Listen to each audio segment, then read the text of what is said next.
apresentar aqui rapidamente. O professor é cientista político e internacionalista, diretor de projetos do Centro de Estratégia, Inteligência e Relações Internacionais.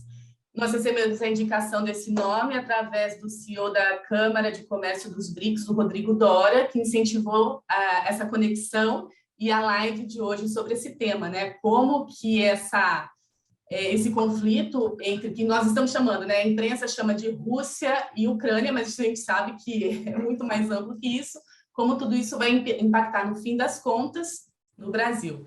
Professor, muito bem-vindo, o microfone é do senhor. Bom, inicialmente eu tenho que agradecer muito a indicação do Dr. Rodrigo Dória, porque eu tenho uma grande admiração e vejo o trabalho que ele tem feito ao longo de um bom tempo. E, para mim, eu me sinto orgulhoso de receber dele a confiança de que eu posso contribuir em alguma medida para a reflexão do grupo, para a reflexão das pessoas que vão acompanhar essa live ou depois vão ter acesso à gravação do que foi exposto aqui. Agradeço a todos a Open Minds, tá? Agradeço à equipe diretiva e agradeço àqueles que vão estar assistindo. E, mais uma vez, para mim é sempre importante eu começar dizendo isso. É uma perspectiva que eu adoto, não significa que ela é a perspectiva absoluta, ou seja, aquilo que se sobe aqui, a perfeita. Não é isso. É uma perspectiva minha, que é baseada em algumas metodologias e algumas abordagens teóricas que eu faço já tem um bom tempo. Tá? E, em função disso, eu espero, de alguma maneira, contribuir para o entendimento de algumas questões que são fundamentais, mais do que, propriamente dita, a crise que a Europa e o mundo estão vivendo nesse momento, que pode se desdobrar. Apesar de, na minha perspectiva, eu achar que não é uma questão de possibilidade se vai ter guerra ou se vai desdobrar para uma grande catástrofe mundial. A possibilidade existe. O que tem que ver é qual é a probabilidade, se ela é alta, se ela é média ou se é baixa. Eu creio que a probabilidade é de que vá caminhar para uma saída diplomática, porque ninguém vai apostar, neste momento, numa guerra que possa se desdobrar e uma guerra que pode afetar o sistema internacional como um todo. Eu creio que os meus cumprimentos iniciais eu poderia falar isso. Né? Tá certo, professor. Vamos começar, então, contextualizando tudo isso. No comecinho, o senhor falou que existem coisas, que existe uma diferença entre a crise de geopolítica e a crise de política internacional. Vamos começar por aí, então, para a gente tentar organizar a comunicação? Perfeito. Perfeito. Eu vou... primeiro, algo que precisa ficar bem claro para a gente. Relações internacionais se constituem de uma coisa, política internacional de outra coisa e geopolítica de outra coisa. São termos ou expressões que se referem a fenômenos distintos, mas que eles podem ser equivalentes, porque eles podem produzir o mesmo efeito de acordo com a análise que você faz. Qual é a grande questão quando a gente trata da crise da Ucrânia? E aí nós temos que trazer em consideração que muitos dizem é um problema geopolítico. Sim, é um problema geopolítico. Mas quando se fala de problema geopolítico, você está dizendo que é um problema que leva em consideração posicionamentos estratégicos e, principalmente, para a formulação de política externa dos estados, dos países que estão envolvidos, levando em consideração a posição e o espaço que um determinado ator estatal, determinado país ocupa. E o espaço não é só o território, é o território e tudo que tem dentro dele, inclusive a sua organização humana, a parte da sociedade, a organização da política. Ou seja, a geopolítica ela leva em consideração isso. Alguns países, pela sua posição, são muito relevantes geopoliticamente, outros não.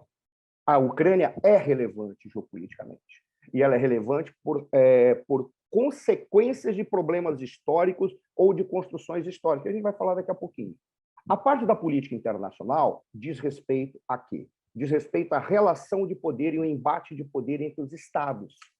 Ora, nem sempre nesse embate de poder você vai levar em consideração os fatores geopolíticos. Você pode levar em consideração questões econômicas, você pode levar em consideração aspectos bélicos, você pode levar em consideração aspectos culturais, mas tenta ser uma competição de sobreposição de uma vontade sobre a outra.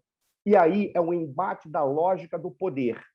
Ora, a geopolítica tem que levar em consideração a geografia. Relações internacionais constituem-se de outra coisa, porque as relações internacionais é o grande ambiente em que todas essas dimensões estão sendo tratadas. Dimensão econômica, dimensão jurídica, dimensão política, dimensão estratégica, militar, a dimensão geopolítica, a dimensão, hoje, relevantíssima, cibernética, que foi uma grande contribuição que ocorreu. Esse é o primeiro ponto para tentar entender a abordagem que eu quero fazer aqui. Tá? Ora, quando a gente olha a crise da Ucrânia, a gente tem que levar em consideração alguns fatos que acontecem depois da Guerra Fria, do final da Guerra Fria, melhor dizendo. Primeiro, sempre se discute que a Rússia quer, de alguma maneira, se sobrepor à Ucrânia ou de anexar a Ucrânia, ou que a Rússia quer, de alguma maneira, impor a sua vontade sobre aqueles países que outrora fizeram parte da União Soviética, como se fosse uma necessidade de expansão da Rússia para restaurar aquilo que seria um império russo sob a denominação de União Soviética. Não é, da minha perspectiva, bem isso. Tá? Ora, a questão que diz respeito aí, da minha perspectiva, é de que a Rússia ela tem necessidades estratégicas claras. Quais são? Ela não pode permitir que determinados pontos que são essenciais para o seu funcionamento, para a sua organização política, para a sua organização militar, sejam confrontados. Ora, quais são os 3 portos de saída da Rússia para os mares quentes? Murmansk ao norte, os mais importantes. Murmansk ao norte, Sebastopol na Crimeia e Vladivostok, no Extremo Oriente. A Rússia não pode perder, nunca imaginou a possibilidade de perder o controle sobre isso. Tanto que, quando se fala da Ucrânia, no momento em que a Ucrânia sai da União Soviética, dentre os acordos que foram firmados de deslocamento dos armamentos nucleares para a Rússia, que lá havia também uma necessidade que foi explicitada e acordada de que a Crimeia teria autonomia maior em relação à Ucrânia e Sebastopol uma autonomia maior ainda. Por qual razão? Porque Sebastopol precisava ficar sob o controle da Rússia. É lá por onde ele sai para os mares. Principalmente vai sair na direção do Mediterrâneo. Ou seja, os russos não jamais permitiriam isso. Nesse sentido, qual é o grande ponto que traz para nós? Quando você fala da Ucrânia, já vem essa primeira lógica geopolítica. A Rússia não pode perder um ponto que é um ponto de alavancagem ou de saída. Ali é algo que sempre tem que ser levado em consideração quando se pensa a maneira como o Estado está atuando no cenário internacional. Qual é o pilar a partir do qual ele reflete? O russo reflete sempre a partir da segurança. Os norte-americanos, eles refletem a partir de outros pilares. O pilar norte-americano não é só a segurança. O pilar norte-americano é manter, preservar a sua sobreposição econômica. Por quê? Porque isso é a maior economia do mundo, é uma economia aberta, uma economia dinâmica, é o pilar do capitalismo. Em síntese, os norte-americanos têm outro pilar pelo qual eles raciocinam. O russo sempre você vai raciocinar da perspectiva da segurança. Esse é o ponto de partida pelo qual os russos raciocinam quando pensam a sua política externa. Essa é a razão pela qual, toda vez quando se fala da crise da Ucrânia, esquece-se que não é apenas a Ucrânia. O que está sendo envolvido é uma Europa que tem a pretensão de se defender e olha para os russos como alguém que pode lhe prejudicar, de alguma maneira, se não lhe fornecer aquilo que é necessário para a sua sobrevivência, em especial o gás. Mas quando nós olhamos a questão do gás, nós olhamos que o gás é tão importante para a Europa, mas também para a Rússia. A Rússia depende do gás que ela exporta para a Europa, para preservar aquele que é o grosso, mais da metade das suas exportações. Ela precisa para a sua economia disso. Quando a gente olha nesse ambiente mais amplo, qual é a pergunta que a gente faz? Existe um culpado para o que está acontecendo na Ucrânia? Eu diria, não é um culpado específico, é um culpado estrutural. Qual é essa culpa estrutural que a gente olha, observa e tenta entender? Simples. Quando encerra a Guerra Fria, normalmente se perguntou qual vai ser a atribuição que vai ser dada à OTAN. Afinal de contas, a OTAN ela foi construída para fazer frente a uma expansão soviética. A União Soviética não existia mais. Os russos passaram por uma transição na década de 90 gigantesca, e uma transição que produziu quase a fragmentação do Estado russo. Não foi a fragmentação daquele antigo país que era a União Soviética, foi a fragmentação do Estado russo. E você teve um momento em que o Boris Yeltsin assumiu o poder, houve um momento que a economia russa entrou em frangalhos e o mundo se desesperou com isso, por uma razão simples. Imaginemos se a fragmentação ocorresse na Rússia de uma forma tal em que permitisse a perda de controle dentre os instrumentos bélicos que a Rússia tinha. Então, você tinha que apoiar, de alguma maneira, uma reconstrução ou uma estabilização daquela Rússia lá. Não à toa, o mundo ficou preocupado, aportou recursos lá. Mas o pior que ocorreu foi que, naquela transição do Estado comunista para o liberalismo, para um Estado liberal que estava sendo produzido ali, aquilo que eram propriedades estatais foram negociadas, entregues, ou passaram a fazer parte de grandes grupos que se apropriaram, e quando se apropriaram daquilo que era do Estado, eles já se apropriaram com o staff montado. Por quê? Porque era propriedade estatal, não à toa indivíduos que saíram do próprio staff do Partido Comunista, ou indivíduos que saíram do próprio staff do Estado, de cargos do Estado, iriam tomar conta daquelas propriedades. Não à toa surgiram aqueles grandes oligarcas.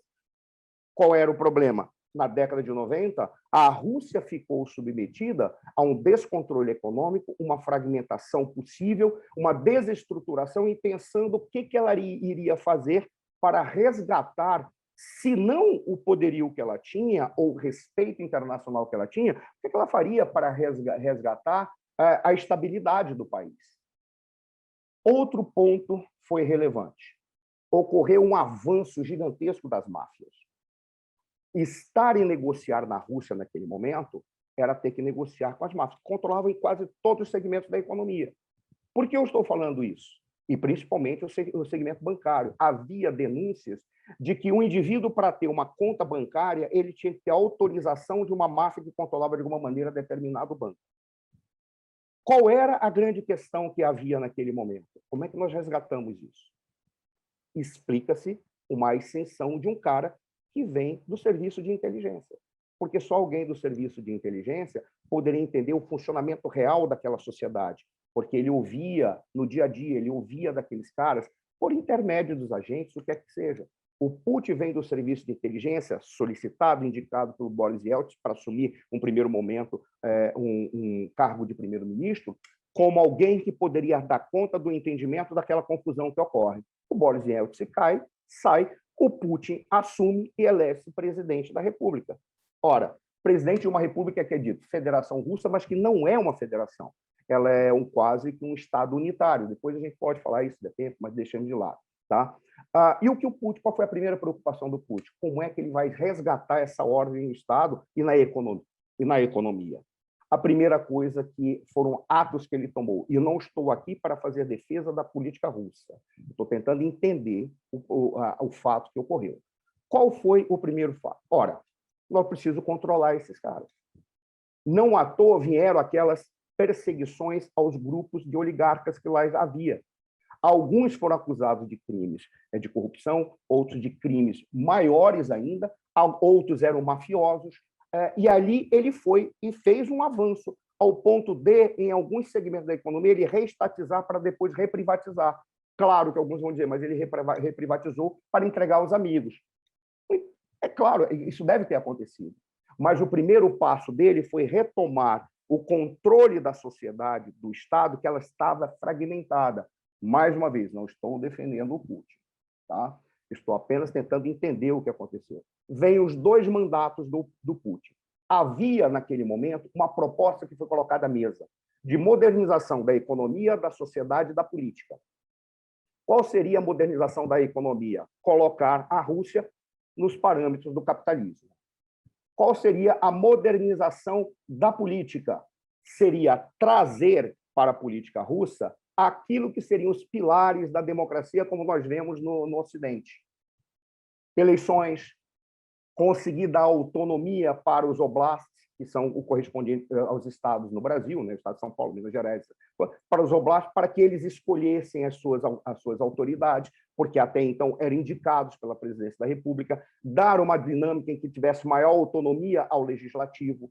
Até mesmo, e era interessante ter uma autonomia legislativa, por quê? Porque o Partido Russo Unida era o partido majoritário que praticamente controlava, que era o partido do Putin, mas ele está dizendo, a autonomia está comigo. A gente mantém essa lógica, e que era a dinamização, a modernização da sociedade, ocidentalizá-la, de uma maneira tal em que a Rússia viesse reivindicar aquilo que os europeus não permitiam, que é se dizer Europa. É importante entender isso para dizer o seguinte: os russos não são o demônio e não são mais comunistas. Significa que o regime atual é um regime democrático, um regime de santos? Não. Significa que as ações atuais elas decorrem de um conjunto de elementos que foram acontecendo nesse processo de transição da Rússia para o que a Rússia se tornou, um processo de tentativa de resgate do que a Rússia era, ou seja, ter influência e peso no cenário internacional, o que, da minha perspectiva, não era nem muito necessário. A Rússia tem peso no cenário internacional pela sua grandeza geográfica, por ser a ponte entre dois mundos, o Oriente e o Ocidente, e por ela ter a sua grandeza militar e tecnológica, porque é tecnológica militar também. Ótimo. O que vai fazer, então, nesse período? Veio a pergunta: para que serve a OTAN? Não estou aqui também acusando a OTAN, mas, quando se olha o desdobramento dos fatos que aí estão, qual é o pilar que é adotado pelo Putin para qualquer de suas ações? Ele diz: não podemos permitir que a OTAN avance e coloque tropas na nossa fronteira. Qualquer cidadão de qualquer país do mundo em situações semelhantes diria: ele está certo. O avanço da OTAN é um avanço problemático, porque coloca na fronteira com a Rússia exatamente a possibilidade de que alguém veja a Rússia ainda como grande inimigo do Ocidente. Esse é o problema central. Significa que os russos não querem avançar? Não significa nada. Significa apenas que é um problema de segurança dentro do raciocínio russo ver a OTAN avançando. E esses foram os argumentos que foram utilizados na ONU, os argumentos foram utilizados nas últimas reuniões entre os chanceleres, na última reunião que teve entre os chefes de Estado. Eu não posso permitir que a OTAN avance. Aí vem o problema que envolve a Ucrânia. Qual foi o grande problema que a Ucrânia trouxe? A Ucrânia, quando se separa da União Soviética, recebe autonomia, diz: enfim, nós somos um país independente. Temos soberania. Maravilhoso. Só tem um detalhe. Aquele mesmo problema de corrupção e máfia que aconteceu na Rússia, aconteceu também na Ucrânia.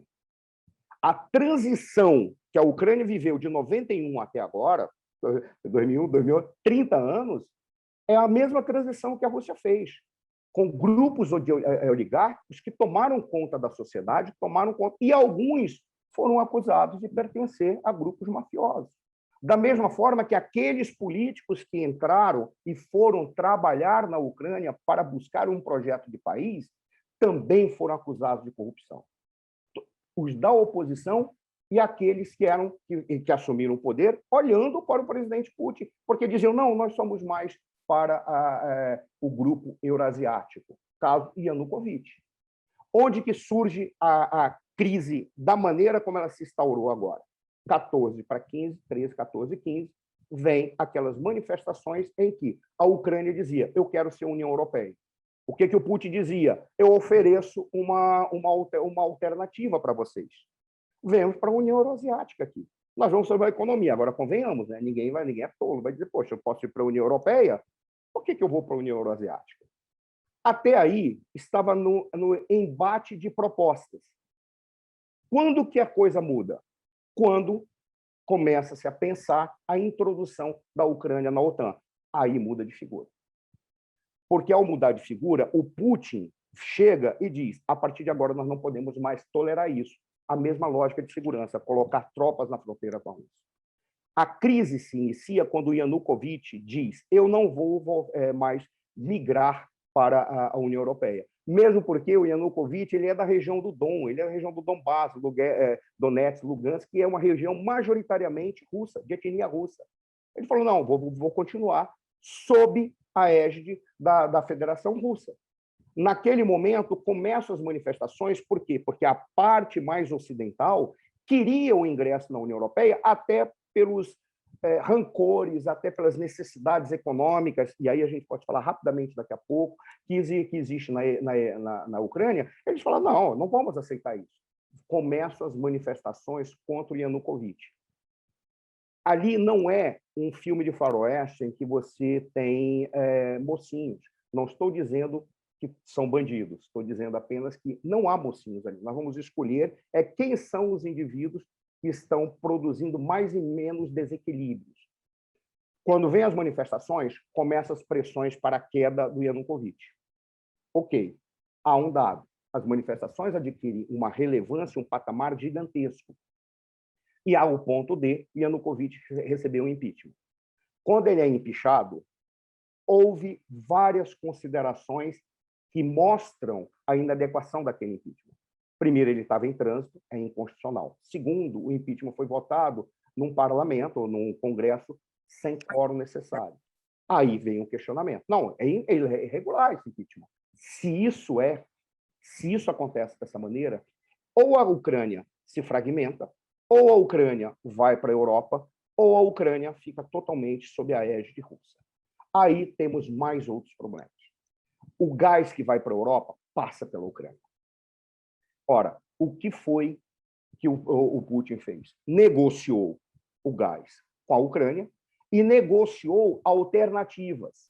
Havia a perspectiva da construção de um outro gasoduto, chamado South Stream, que foi abandonado para a construção do gasoduto turco. Qual era a ideia? Passar por regiões que contornassem a Ucrânia. Seria uma maneira de isolar a Ucrânia. Nós não precisamos mais do teu território para passar o gás que vai para a Europa, já que nós precisamos vender esse gás e ele representa mais da metade das nossas exportações, ou seja, faz parte do capital que nós necessitamos para o nosso orçamento. Surgiu uma outra alternativa, o Nord Stream 2, acoplado ao Nord Stream 1, por onde praticamente tornaria irrelevante a passagem de gás pela Ucrânia. Essas situações colocaram para que a Rússia ficasse preocupada com a sua segurança e a Europa preocupada em anexar mais territórios na União Europeia, incluir, está na Carta da União Europeia, da mesma forma como expandir para a OTAN para a fronteira com a Rússia. Porque ficou ainda, e ainda hoje existe, o questionamento de qual é a serventia da OTAN. Para isso não ficar com uma frase vazia, vamos tentar entender a OTAN, dentro da lógica em que ela foi criada. Quando a OTAN foi criada, ela foi criada, como eu disse, para confrontar a União Soviética. Mas ela não foi confrontada para confrontar a União Soviética apenas para confrontar os comunistas. Quando termina a Segunda Guerra Mundial, um cara que tinha sido embaixador dos Estados Unidos de Moscou, chamado George Kennan, assinou um artigo como Mr. X na Foreign Affairs. E ali, um artigo curto, ele disse como que vai fazer a contenção da expansão soviética. E ele coloca diante de todos um quadro que não se poderia permitir que a União Soviética expandisse para as regiões que dessem acesso a mares quentes, no ventre da União Soviética, na Europa, naquilo que ele chamava de penínsulas, de onde foi retirada essa ideia. Aí veio o conteúdo da geopolítica, das teorias geopolíticas que tinham desenvolvidas até aquele momento do final da Segunda Guerra Mundial. 3 foram geopolíticos que eu poderia citar aqui, que são essenciais para entender isso. Um é o cara que criou a ideia do poder marítimo. E o que é poder marítimo? Não é ter tropa naval, não é ter força naval. Poder marítimo, quando se estudou o poder marítimo, estudava-se o crescimento e o império do Reino Unido. Qual foi a charada que se matou? Tem poder marítimo aquele que controla as rotas comerciais por mar. Por quê? Porque o comércio mundial se dava no século XVIII, século XIX, pelo mar. Não tinha como você fazer o mesmo fluxo de transporte de carga por terra. A lógica era, o poder marítimo inglês só conseguiu ser poder marítimo porque ele controlou as rotas comerciais, controlando também com a construção de bases e colônias que daria garantia para que todo o fluxo do comércio se mantivesse. Esse foi o primeiro cara. Ele foi estudado por um almirante americano chamado Alfred Taremar, que olhava e dizia: é o que nós temos que fazer nos Estados Unidos, nós temos que ser poder marítimo e temos que controlar as rotas comerciais e criar outras rotas comerciais. Ele foi o cara que deu a ideia do Canal do Panamá, que foi construído logo depois. E ele é considerado o maior geoestrategista norte-americano, o mar. Mas onde que está a questão do George Kennan? No início do século XX, um outro cara, um inglês, preocupado com a perda do poderio britânico, desenvolveu a teoria do poder terrestre. Ele disse assim: opa, o que fundamenta esse controle das rotas comerciais é a tecnologia. Antes não existia, agora tem. As ferrovias podem transportar a mesma quantidade de carga que os mares, os navios fazem pelos mares. E essa tecnologia já está sendo feita pelas grandes ferrovias. A ferrovia Berlim-Bagdá, que se queria construir, e a ferrovia Transiberiana, que já estava detonando. Aí o que ele fala? Há um risco. Existe uma área que é inexpugnável, que ele chamou de área pivô, e ele deu o nome depois de Hurtland. Que área é essa? A área que corresponde aos Urais. O que ele dizia: esqueçam a lógica, as questões infantis.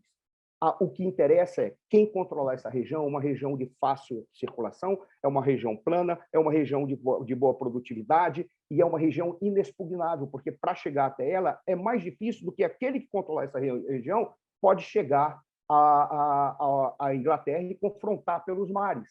O que nós não podemos permitir é que quem controle essa região chegue a se tornar um poder anfíbio, porque ele já será um poder terrestre. Qual era a preocupação desse cara? Nunca permitir que a Alemanha e a Rússia se juntassem, ou que a Alemanha fosse conquistada pela Rússia, ou que a Rússia conquistasse a Alemanha. Isso norteou o raciocínio pós Primeira Guerra Mundial com aquilo que foi chamado de cordão sanitário. A Ucrânia deveria ser um cordão sanitário, ela deveria ter acordado agora. Esse é o erro que está sendo cometido. O que era o cordão sanitário? Quando termina a Primeira Guerra Mundial, fragmentam-se aqueles impérios, principalmente o Império Austro-Húngaro, e começam a surgir países para separar a Rússia desses países da Europa Ocidental, principalmente da Alemanha. O Mackinder, ele era assessor nas negociações que pensaram na criação dos novos países. Esse cordão sanitário foi criado sob a ótica desse cara. Logo na Segunda Guerra Mundial, um cara que morreu antes de terminar a Segunda Guerra Mundial, chamado Nicolas, um holandês que era radical nos Estados Unidos, chamado Nicolas Spijkerman, ou Spijkerman, ele dizia assim: eu concordo com o Mackinder, mas ele está errado naquilo que ele interpreta quem vai dominar o mundo. Vai dominar o mundo não é quem controla o Hurtland, é quem controla as penínsulas que cercam Hurtland. Europa, Oriente Médio, Índia e China. Quem controlar essas penínsulas vai dominar o mundo. Ora, por qual razão? Porque ele se tornará um poder anfíbio. A guerra não vai se dar nem no mar e nem no Hurtland. A guerra vai se dar nessas penínsulas. Vamos entender como é que a OTAN foi construída? A lógica desse cara, depois que o George Kennan escreve a teoria de contenção da expansão soviética, foi seguida à risca. Logo depois, surge a OTAN com uma aliança estratégica na península da Europa. Surge o CENTO, que unia Turquia, Irã e Iraque. Surge o ANZUS, Austrália, Nova Zelândia e Estados Unidos. E surge a OTASE, Organização do Tratado do Sudeste Asiático. Qual que era a lógica? Fazer uma estratégia de contenção, tal qual o Kennan falou, com um grupo de alianças militares, respondendo à lógica daquela geopolítica que o Spijkerman, se vocês quiserem falar, né, pela pronúncia em inglês, tá? Dizia: quem controla as penínsulas é quem vai dominar o mundo. Volta para a questão da OTAN. Termina a União Soviética. O que a OTAN ficou buscando? Ela passou a olhar para a Rússia com o raciocínio estratégico do século XX e da geopolítica do século XX, que hoje tem que ser diferente, porque a natureza das relações internacionais é outra. E ela é outra por qual razão? Ela é outra porque você não vê mais as relações internacionais como uma dimensão política, econômica, bélica, não vê apenas mais disso, ou jurídica. Deu-se mais força para a jurídica e existe a dimensão cibernética. E ocorreu uma coisa que se chama globalização da cadeia produtiva, em que os Estados reduziram essa capacidade de tomar decisões unilaterais. Era quase aquilo que se chamou de governança global, que ainda não aconteceu e difícil vai acontecer. Mas é difícil acontecer rapidamente. Mas é a lógica que você não tem mais apenas o Estado como ator das relações internacionais, você tem vários tipos de atores negociando. Se você raciocinar olhando a Rússia como o poder terrestre que quer se expandir, você está pensando da lógica do século XX. Talvez essa seja a grande falha que a OTAN esteja cometendo. E os Estados Unidos também, porque os seus líderes, hoje, eles ainda não conseguiram acompanhar a necessidade das transformações. E uma delas é dizer o que eu faço para aceitar a Rússia, incorporar a Rússia ou derrotar a Rússia. Da minha perspectiva, se querem derrotar a Rússia, é muito simples. Não façam as sanções. Façam acordos e peçam à Rússia para abrir o espaço para investimentos econômicos.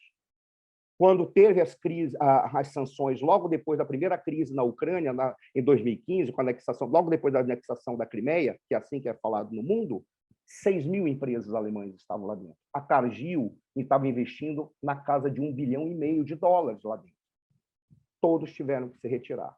Só que essa lógica econômica, ela impõe decisões independentemente do raciocínio ainda estar no século XX.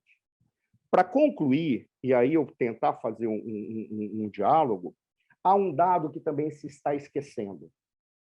Quando se olha para pensar a política externa é uma política pública que decorre de um planejamento estratégico mais amplo.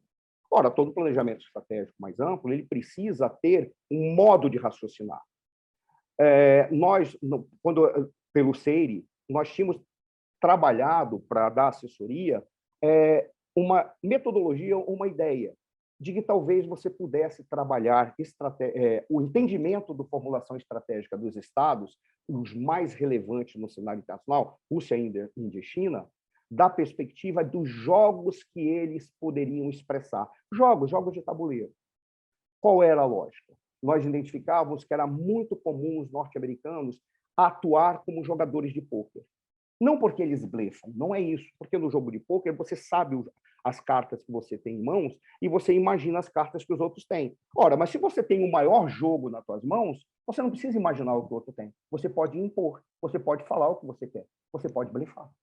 Os Estados Unidos têm a maior força militar do mundo, era a maior economia do mundo. O raciocínio americano era quase sempre de jogador de pôquer. Dizia, a cartada é essa, eu quero que façam isso. Se vocês fizerem, eu traço uma linha vermelha. Se vocês passarem isso, eu avanço. E continua esse raciocínio da perspectiva dos formuladores de política externa norte-americana, ainda hoje, por incrível que pareça.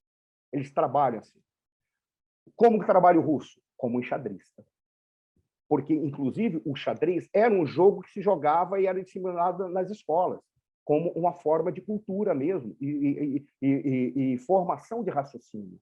Como que o estadista faz? O enxadrista faz? Joga uma peça, imaginando jogadas do outro. Para cada jogada que o outro faz, ele imagina outras jogadas que ele de resposta.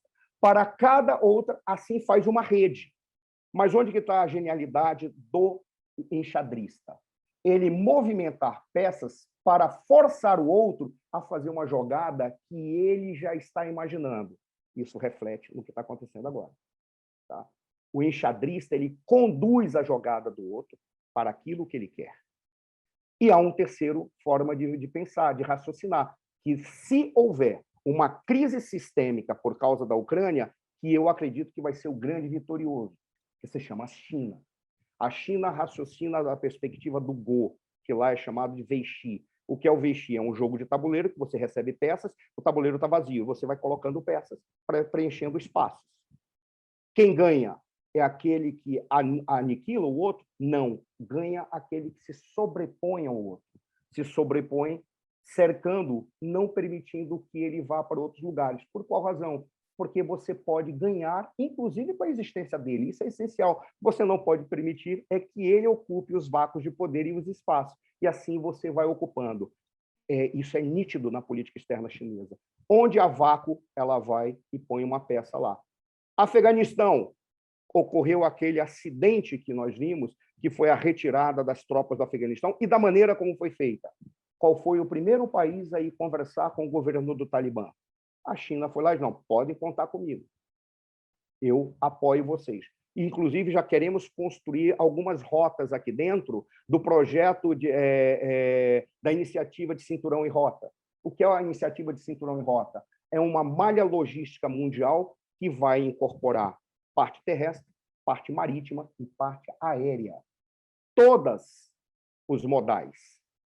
Eles estão sendo geniais nisso. Onde há vácuo, eles vão lá e apoiam. Eles apoiam investindo em infraestrutura, criando parcerias em que eles entram com os recursos, as pessoas entram com o patrimônio. Se você não pagar, eles ficam com parte do patrimônio, é o patrimônio inteiro. Isso é desonesto? Está na lógica, basta você não assinar.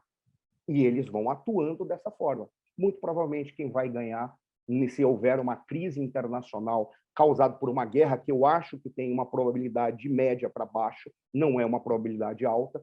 Por quê? Porque para ter guerra, você precisa fazer o cálculo. É quase o mesmo cálculo da fórmula da fidelidade a um determinado produto. Quando que você muda a compra de um produto? Quando o custo de mudança compensa. A guerra é a mesma coisa. Quando que você para de investir na paz e investe na guerra? Quando o custo de manutenção da paz é maior do que a guerra propriamente dita. Qual é a conclusão que se chega? Se houver uma guerra neste momento, não é uma guerra em um lugar qualquer. É uma guerra num ponto do globo que pode se tornar uma guerra sistêmica. E a guerra sistêmica é a guerra que envolve vários atores num determinado espectro que a gente diz que constitui um sistema internacional ou um subsistema internacional. No caso ali, poderia envolver o sistema internacional inteiro, porque os grandes atores iriam participar, direta ou indiretamente, o que nós chamamos de guerra geral, que é a guerra que envolve os grandes atores. Se envolve os grandes atores, envolve todo mundo. Quem vai ganhar se houver essa guerra geral é a China, porque os chineses são tão inteligentes, porque eles já, por exemplo, quando teve agora as reuniões, reunião não, quando teve os treinos, os exercícios militares na Bielorrússia, que envolveu 17 nações, 17 estados, isso foi em setembro de 2021, e envolveu 200 mil soldados que foram colocados lá para fazer esse exercício militar. Os chineses, eles simplesmente falam, não, nós vamos como observador. Por que ele fala nós vamos como observador? Porque ele não queria acenar para a Europa que ele estava apoiando a Rússia no caso de ter uma guerra da Rússia com a Europa. Eles ficaram como observadores, ficaram lá, nós vamos fazer os exercícios. Um pouco antes, houve exercício militar com a China, em território próximo da China. E aí eles conseguem mostrar que eles estão participando e aguardando o momento certo para ocupar os vácuos de poder. Nesse sentido, se houver uma guerra ali, quem vai lucrar com essa guerra, que será o grande vitorioso, será o chinês. Porque são maus? Não, porque são mais bem preparados da perspectiva de pensar estrategicamente e usar o fator tempo. Para concluir, e agora eu concluo, se nós olharmos o fato que está ocorrendo agora, é mais uma tentativa, sim, do Putin, de mostrar que ele não vai admitir nas suas fronteiras, se necessário for, ele vai avançar na Ucrânia. Vai. Sim, ele já preparou, colocou tropas na Bielorrússia, tem tropas em toda aquela região que poderia levar a ter uma zona de escape do gás que sai do Mar Cáspio para a Europa sem passar pelo território russo. Então, ele vai avançar, porque ele não pode permitir a perda econômica que adviria dele perder territórios ou perder o protagonismo no fornecimento de gás para a Europa, que ainda é o seu principal produto. Ainda mais agora, né, que a União Europeia está considerando, vai colocar em votação tanto o gás natural quanto o petróleo como sendo fontes sustentáveis, que está enlouquecendo os ambientalistas. Por quê? Está dizendo, não, é muito melhor do que o carvão, então vamos considerar como fonte sustentável. Sabe o que significa? A ideia do Nord Stream 2, melhor dizendo, está aprovada. Simplesmente está aprovado. E os russos continuam ganhando com isso. Voltando, e aí, encerrando de verdade agora. Tá? Quando você olha nesse jogo, eu vejo um erro estratégico do Ocidente, um modo errado de raciocinar geopoliticamente, que ainda estão pensando na categoria do século XX e não na categoria do século XXI, com as transformações que ocorreram nas relações internacionais, principalmente com a globalização da cadeia produtiva e a interdependência entre as economias, e com o surgimento de novos outros tipos de atores. Tá? Eu vejo uma falha estratégica do Ocidente. Eu vejo o Putin como um dos últimos grandes líderes do século, com raciocínio do século XX, ou seja, está ganhando. Se é para pensar como pensa o século XX, ele está pensando como um enxadrista. E eu vejo um erro enorme também da Ucrânia. A Ucrânia, ao invés de perder tempo escolhendo para que lado vai, a Ucrânia poderia lucrar com os dois lados. ser um algodão entre os cristais e deveria a OTAN responder algumas coisas do Putin, como o Putin está exigindo agora, nas negociações, a retirada de tropas da região que faz parte que fez parte da antiga União Soviética, que foram anexados à OTAN, ou a redução de tropas, a não colocação de mísseis antiaéreos, plataforma de mísseis antiaéreos na região. A OTAN deveria responder isso, exigiu mesmo num território, numa área contígua, que desse impacto ou relação parecida, e assim a Ucrânia diria: eu vou lucrar com os dois, vou negociar com a Europa, que está aqui do lado, vou negociar com a Rússia, continuar recebendo gás e sendo o principal atravessador. Não, a gente não pode nunca esquecer. O atravessador, se quiser, pode ser a parte que mais ganha dinheiro num processo de negócio, de comércio. Se ele for inteligente, ele ganha mais que o produtor e mais do que aquele que é o PDV, a ponta da venda. Só que eles não estão sendo inteligentes, estão caindo numa jogada, numa furada muito grande. É probabilidade de ter guerra? Eu acho de médio para baixo. Mas se tiver, o vitorioso nisso certamente será a China. Uma aula, né, professor? Estamos conversando, né, com o professor Marcelo Suano, cientista político e internacionalista. Agora a gente já abre para as perguntas. Quem quiser é só levantar as mãos, a mãozinha, a gente vai seguir a ordem. Temos uma pergunta no chat feita pelo Felipe Eno. Eu não sei se ele quer perguntar, abrir o microfone e perguntar, ele já tinha colocado. De qualquer forma, a nossa reunião hoje, o combinado é que teríamos 1 hora de reunião. Tivemos um imprevisto, não sei se o professor topa ficar 5 ou 10 minutinhos a mais, mas para a gente tentar respeitar esse prazo aí, porque eu sei que todos têm compromissos aqui, então vamos. O primeiro, bom, o Fernando levantou a mão, fica à vontade, Fernando. Obrigado, bom, Carmen. Tá, Felipe, depois você então, ok? Obrigado. Professor Marcelo, fascinante a sua apresentação. Eu sou formado em Relações Internacionais pela UNB. Maravilha. Mas depois segui uma carreira corporativa, então Relações Internacionais, para mim, é um assunto de um interesse não rotineiro, mas me fascina. E hoje sou CEO de uma empresa de cibersegurança. O senhor mencionou cibersegurança, nós fomos atacados aqui, né? Então eu me sinto na obrigação de pedir para o senhor elaborar um pouquinho melhor o que o senhor quer dizer com a dimensão cibernética, que o senhor mencionou 2 ou 3 vezes. Perfeito, Fernando. Primeiro, eu te agradeço muitíssimo a gentileza, tá? Você está sendo até gentil em excesso. Eu agradeço que você tenha gostado da maneira daquilo que eu falei. Acabei ficando atrapalhado com aquilo, a interrupção me atrapalhou, a lógica do discurso ele atrapalhou totalmente, mas tudo bem, mas eu consegui dar uma linha. Mas voltando à questão da dimensão cibernética. Quando as relações internacionais, o principal fator que alterou a natureza das relações internacionais no século XX foi o desenvolvimento científico e tecnológico na comunicação, no transporte e no processo de produção, ok?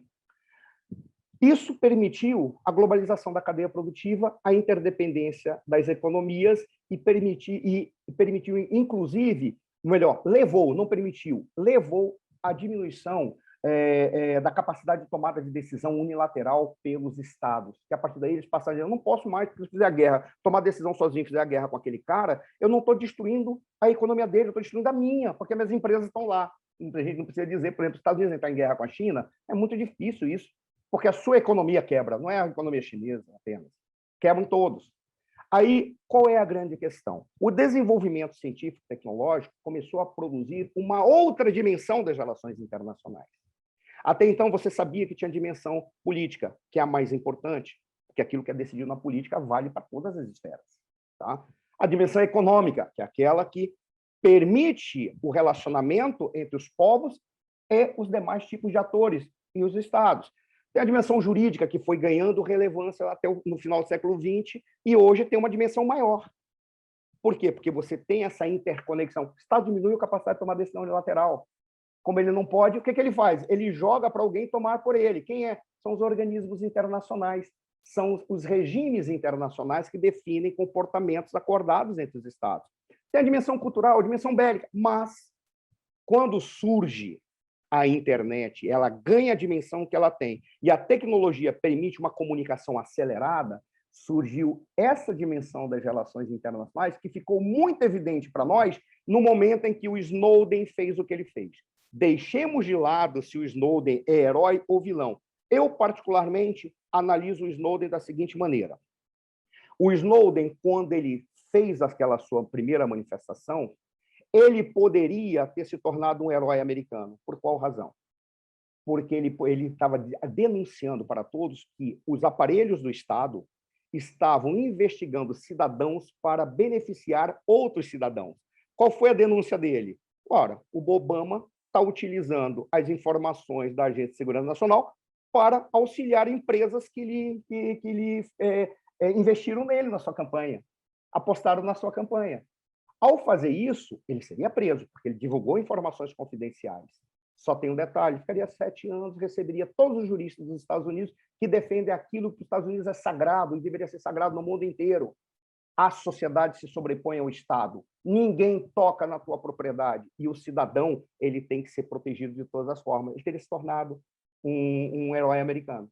Só que, a partir daí, algo estava por trás de tudo isso, além do que ele se acovardou. Aí o que ele faz? Ele pega as informações que ele tinha e joga no ventilador para o mundo inteiro, que o serviço de inteligência americano estava fazendo aquilo que se espera de um serviço de inteligência, que é espionar outros países. Só que, ao fazer isso, ele fala, está espionando aliado, com todo respeito. Poucas pessoas são menos espionadas do que os amigos pelos amigos. Sempre isso acontece. Mas, ao fazer isso, ele torna-se um traidor. Aí ele foge para Hong Kong e é recebido na Rússia, em Moscou, e o Putin rindo de orelha a orelha. Realmente, nós não podemos permitir que as pessoas sejam espionadas. Isso é um crime. Fique aqui conosco. Por quê? Porque o Putin, inteligentemente, deixa que ele fez isso. Qual foi a jogada do Snowden? Ao fazer isso, ele mostrou para o mundo que essa dinâmica da dimensão cibernética já está acontecendo, tanto o mesmo que ocorre nas relações internacionais, com os mesmos tipos de atores que tem no mundo físico, como outros que a gente nem consegue imaginar. E eles estão transitando, tanto que, no mundo cibernético, a guerra já está acontecendo. A pergunta que se faz para a natureza das relações internacionais hoje é: em que momento o confronto no mundo cibernético vai transbordar para o mundo físico? E toda vez que ocorre esse risco, os estados recuam, porque os líderes sabem, eles fazem aquele cálculo de custo-benefício. Vale a pena a gente transbordar e ter uma guerra física? Não vale. Então, vamos continuar a guerra no mundo cibernético. Ok? Essa dimensão, hoje, ela é essencial e ela talvez seja tão importante quanto a dimensão política. Se na dimensão política ela é importante, porque aquilo que é decidido na política vale para todas as outras dimensões, a dimensão cibernética ela consegue controlar ou receber todas as demais dimensões como se fosse um mundo paralelo, um outro universo das relações internacionais caminhando lado a lado. Hoje é essencial, tanto que uma das grandes ações profissionais em relações internacionais é você saber trabalhar com diplomacia digital. A diplomacia digital é essencial. Se você não souber trabalhar com diplomacia digital, você vai dançar, porque você não sabe fazer diplomacia pública. Porque hoje as conversas no mundo digital estão muito grandes. E o que é diplomacia pública? Não é diplomacia do governo.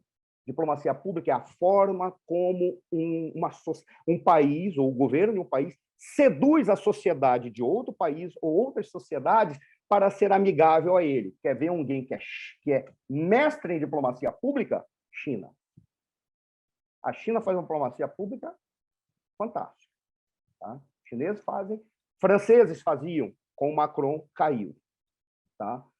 Outros países fazem bem feito. O Brasil não faz muita diplomacia pública, é mais reativo. Quando ele faz diplomacia pública, ele faz para o público interno. Eu não sei se eu consegui te responder a pergunta, Fernando. Muito, respondeu sim. Essa diplomacia pública seria o que aquele autor israelense chama de soft power. Está dentro do soft power. Está dentro do soft power. Por quê? Desculpa, porque o hard power é o poder Duro, por que o poder duro? Porque é o poder da imposição, seja você utilizando as partes bélicas, seja você utilizando a economia para se impor, usando a política para se sobrepor aos demais, por imposição pelo poder que você demonstra. É o hard. O que é o soft? É o diálogo, é a diplomacia, é o processo de sedução. Aí a diplomacia pública ela entraria como um instrumento do soft power. Hoje, depois já surgiu um terceiro conceito, que é o conceito do smart power, que inclusive o Dr. Rodrigo Dolle escreveu um artigo sobre isso, eu lembro, há muitos anos. Né? Ele escreveu um artigo sobre isso. E o que seria o smart power? É o poder esperto, por quê? Porque você não dá precedência a um ou outro, você sabe que você tem que usar os dois poderes, o soft e o smart, customizado para cada país, dentro de um planejamento geral, pensando o mundo, pensando a tua região, pensando a tua cercania e pensando bilateralmente com cada um dos países. Então, você vê como que você vai usar o duro e o leve nesse processo de negociação. Tá? Hoje se diz é o poder smart, é o mais adotado, porque é o esperto. Quem é que está também usando com maestria? Os chineses. Querem ver um exemplo? Toda vez que os chineses precisam endurecer, eles colocam uma autoridade diplomática para bater diretamente no governo do país em que ele está. Aí ele está endurecendo, está fazendo pressão. Aí, mas, ao mesmo tempo, ele circula todo mundo para fazer a possibilidade de negócios, investimentos, benefícios, aproximações, aproximação cultural, abertura de bolsas, parceria, joint ventures, ou seja, isso é o smart power. Os chineses usam muito bem. Obrigado, professor. De nada, que é isso.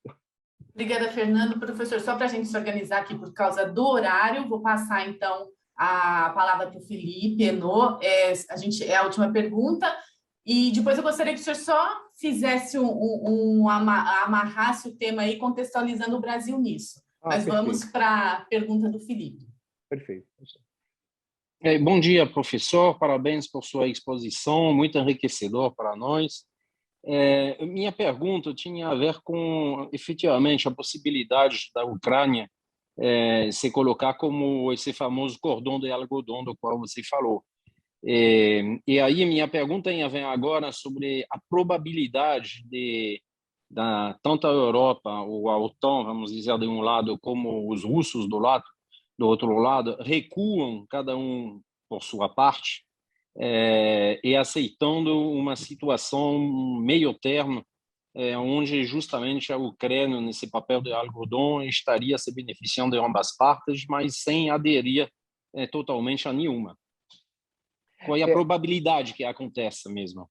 Olha, eu vou dizer, essa, por exemplo, é a tese que eu defendo desde 2014. Eu acho que a Ucrânia deveria enriquecer vendendo para os dois, comprando dos dois, não fazendo... E se posicionando até como um mediador entre a Rússia e a Europa. É possível que isso aconteça? Há determinados comportamentos que há limites para a maneira como você procede. Se você ultrapassar esse limite, não tem retorno. Tá? O que se percebe? Que uma linha vermelha foi ultrapassada. Tá? Quando, no momento em que o Yanukovych caiu, logo depois que coloca-se a Crimeia na Rússia, e logo depois, quando começa a guerra civil na região do Donbass. Ou seja, ali, o limite foi ultrapassado. O que é necessário, que eu vejo que a Ucrânia não está tendo? Um líder que tem uma capacidade de diálogo com todos. E esse líder não está aparecendo. Para ele se impor, ele tem que se impor. Um líder que se impõe e diga: nós não somos um tapete para ser pisado pela Rússia ou pela Europa. Nós somos a Ucrânia, a origem de muitas coisas. A origem, inclusive, do povo que constitui a Rússia, porque era um povo, são a mesma origem, o povo russo. Kiev foi a primeira capital da Rússia. Era um mesmo povo. Há diferenças? Há.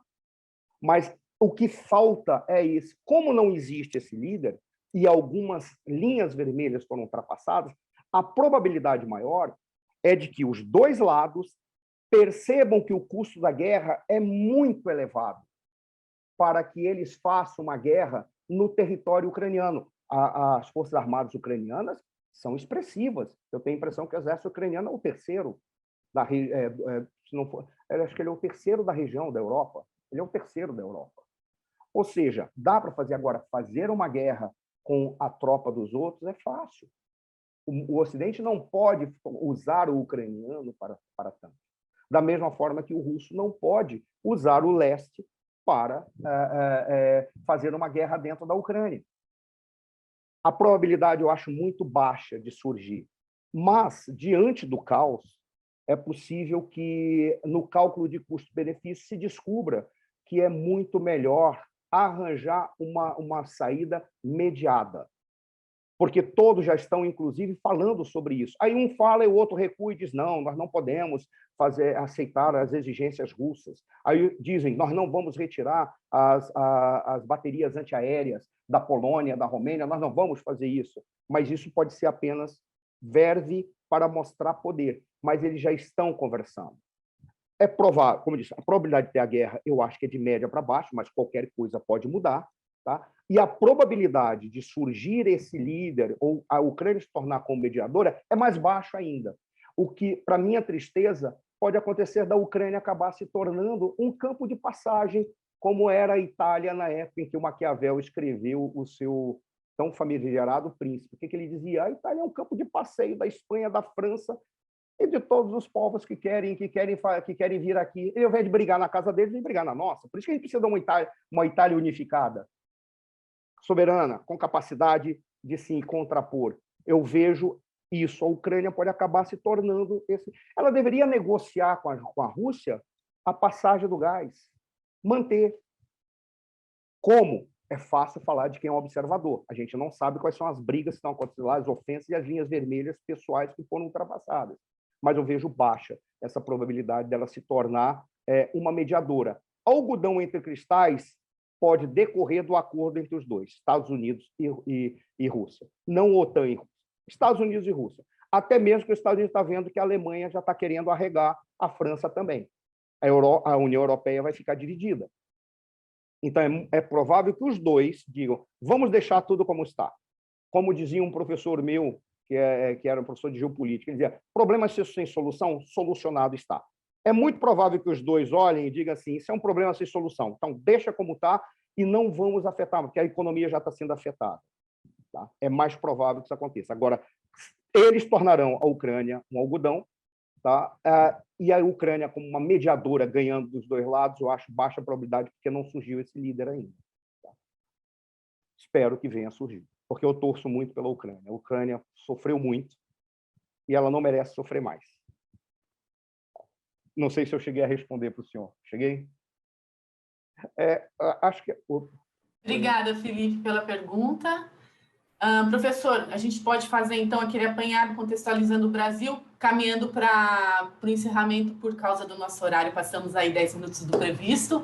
Lógico que faz sentido, ficaríamos aqui muito mais tempo, mas acredito que o senhor trouxe informações relevantes, que foi possível aí a gente captar as informações e organizar as ideias nesse sentido. Professor, como que isso pode, vou falar a palavra respingar, né, mas como isso pode impactar o Brasil? Eu vou começar falando do Brasil, depois, de um apanhado geral, eu faço um fechamento. Vou tentar fazer isso em 5 minutos para não ser desagradável com os participantes. Tá? Primeiro, nós temos uma visita que está agendada agora, para o dia 14, do presidente Bolsonaro com o presidente Vladimir Putin. Pelo que está sendo assinado, o Brasil vai adotar uma postura que eu acho que é a postura mais sábia. Ir lá para tratar de questões comerciais, não se submeter a um lado ou ao outro e adotar a postura que o Brasil já deveria ter adotado há muito tempo, ser apenas um mediador, tratar de comércio, tratar de questões. Por quê? Porque nós ainda temos que desenvolver aqui no Brasil a ideia de fazer uma política externa de Estado, ou seja, com continuidade, mas buscando qual é o ponto de partida para tanto, que dê continuidade ao longo do tempo. Nós poderíamos dizer que é o nosso agronegócio. O nosso agronegócio deveria ser o foco de uma política externa de Estado para quaisquer governos que viessem. Por quê? Porque o agronegócio não é o setor primário. Agronegócio é o ponto de alavancagem para todos os demais setores da economia. países com grandes economias como Coreia, eles escolheram um ponto a partir do qual eles dinamizaram toda a sua economia. O agronegócio não envolve só a plantação ou a criação de gado. Não é isso. Envolve uma tecnologia, envolve uma indústria, e a partir daí dinamizar tudo. Tá? Eu vejo que o Bolsonaro vai adotar a postura certa, que é só tratar de negócio. Aí fica a questão. Mas os Estados Unidos estão forçando para que o Brasil não participe desta reunião, não vá lá. Eu acho que se o Brasil não for, é um grande erro. Mas deixar bem claro, e eu gosto da aliança com os Estados Unidos. Nós temos aliança com os Estados Unidos. Mas, da perspectiva de um estadista, de uma autoridade que representa um povo ou que tem a função de governar o povo, você tem que diferenciar ser um aliado preferencial de um aliado automático. O que é um aliado automático? É aquele que você segue as determinações, é submeter-se às determinações do outro. Por quê? Porque você vinculou a tua decisão à decisão do outro. Se ele tomar a decisão antes, você dança, porque você tem que seguir. É uma escolha errada. O que é o aliado preferencial? Quando você dá uma festa ou um jantar, você monta uma lista. Você coloca aqueles que você preferencialmente quer que sente à mesa contigo. São os primeiros para sentar para negociar, para comer, para baile, para festa, para qualquer coisa. Ser aliado preferencial, eu acho ok. Por que eu estou dizendo isso? Porque eu acho, na visita que vai ter aí, vai tratar de questões que são comerciais, algumas questões culturais e algumas questões tecnológicas, porque a Rússia tem tecnologia para oferecer. Resta saber se vai fazer o fornecimento de tecnologia sensível. Isso é que tem que ser garantido, porque senão não vale a pena. Vai tratar disso. Ponto. Logo, o Brasil está se posicionando, da minha perspectiva, da forma correta. Não tomar um posicionamento em relação a essa crise. Porque se virar uma guerra, aí ele vai ter que se posicionar. E uma guerra aí vai afetar certamente o Brasil. Por quê? Porque vai desbalancear o preço do petróleo, vai desbalancear a oferta de produtos que o Brasil poderia ter. Não, mas nós vamos vender a nossa commodity porque eles estão em guerra. Não, não é assim que acontece. Porque a primeira preocupação de um país em guerra é garantir a autossuficiência. Porque ele não pode comprar de alguém que é neutro, porque esse neutro está vendendo para todo mundo. Então, não há garantia nenhuma de que nós não vamos perder vendas e vamos perder comercialmente. Não há garantia. A guerra pode nos prejudicar.